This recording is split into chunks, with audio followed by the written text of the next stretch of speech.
Ce mardi 24 décembre 2024, les députés provinciaux de Kinshasa ont pris part à une session extraordinaire consacrée à l'examen du projet d'édit budgétaire de la ville de Kinshasa pour l'exercice 2025, estimé à plus d'1 milliard de dollars américains. Lors du débat ouvert à ces sujets, l'élu de Lantsele ne s'est pas retenu pour défendre, comme à la coutume, sa circonscription électorale d'Nsele.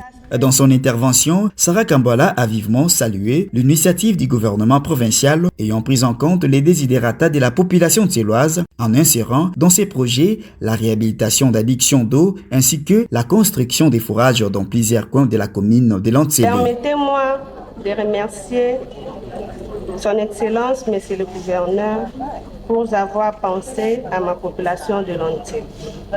À ce qui concerne la réhabilitation d'addictions d'eau et construction de forages, véritablement casse-tête pour cette dernière. Hormis ces points positifs, Sarah Kambala a mis les doigts dans la plaie en dénonçant la persistance des cas d'insécurité observés dans certains villages qui écument sous le poids de la milice Mobondo malgré les pourparlers engagés par l'exécutif avec les acteurs impliqués dans les conflits entre les Yaka et les Teke. Si nous parlons de la population de Lantsele aujourd'hui, il y a l'insécurité.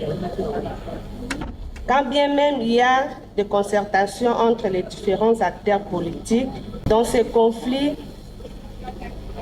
mais jusqu'à présent, il y a des villages qui sont toujours en otage entre les mains des malfrats et une partie de la population se trouve dans des conditions inhumaines, c'est-à-dire des sans-abri.